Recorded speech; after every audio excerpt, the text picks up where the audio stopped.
Pessoas, vocês já viram uma expressão que diz que quem vive de passado é museu? Ó, no rock and roll a coisa não funciona muito bem assim não, viu? Roda a vinheta.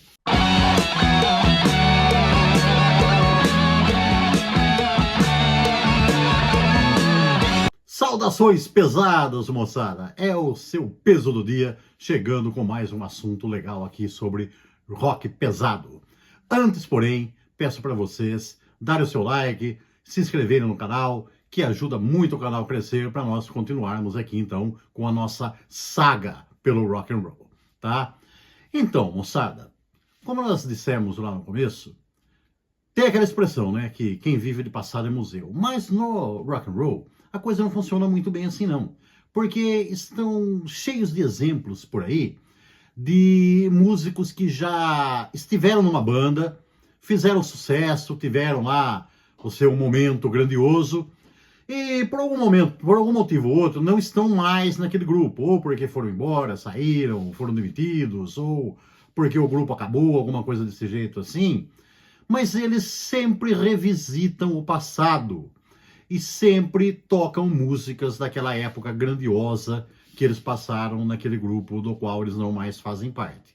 São vários os exemplos, né? Por exemplo, aí, o Ozzy Osbourne e o Ronnie Dio, por exemplo, nunca deixaram de tocar músicas do Black Sabbath nas suas respectivas épocas, nas suas bandas solo, e tantos outros. Recentemente, no ano de 2023, em dezembro de 23, veio um guitarrista se apresentar aqui no Brasil. O nome dele é Dennis Stratton. Esse Dennis Stratton, ele tocou no Iron Maiden. Ele foi um cara que formou dupla com o Dave Murray no primeiro disco do Iron Maiden. E ele formou uma banda. Ele depois, né, ele saiu tal, depois ele teve passagens aí por outras bandas, como Pretty Maids, por exemplo, e algumas outras. Mas nada que fosse tão grandioso quanto o Iron Maiden. O Iron Maiden da época não era tão grandioso assim, né? Não sabia que a coisa ia crescer tanto.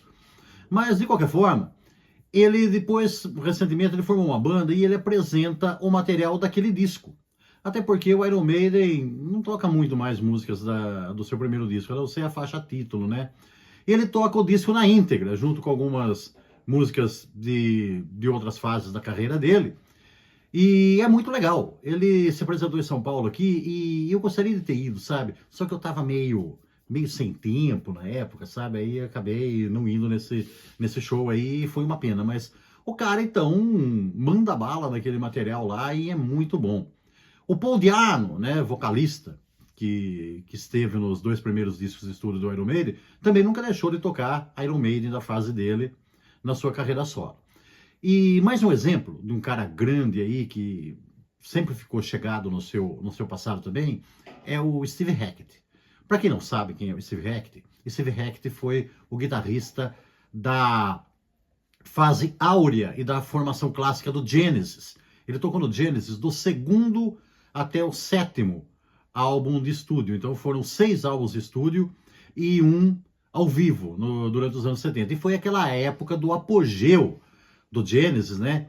E da formação clássica, que tinha além dele, Steve Hackett, tinha o Phil Collins, o Mike Rutherford, o Tony Banks e o Peter Gabriel.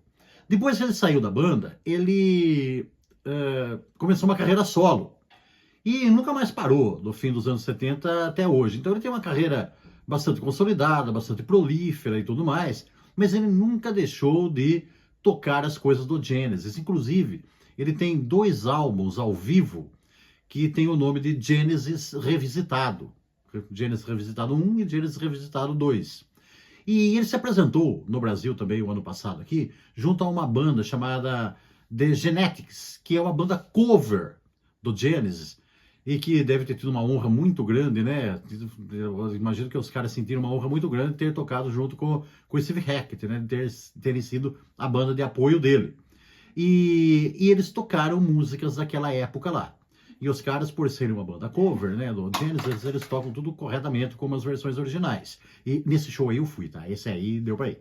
E só pra falar pra vocês, ele começou o show, né? Ele tocou 2 músicas dele, da carreira solo dele. Aí ele até falou pro público assim, terminadas aquelas músicas, ele falou assim: agora nós vamos tocar o que vocês vieram aqui ouvir, Genesis. E aí, até o final do show, só rolou Genesis daquela época grandiosa lá. Então, moçada, não é que esses músicos ficaram presos no passado ou se perderam no passado, algo assim. É que teve tanta coisa boa que não dá para deixar de lado. E os caras adoram, então, revisitar isso aí. É uma oportunidade para quem não viveu aquela época poder conferir agora, né, nos shows dessa turma aí, essas músicas que consagraram essas bandas e, por que não, esses músicos também. Beleza, pessoal? Mantenham-se pesados e até a próxima. Yeah!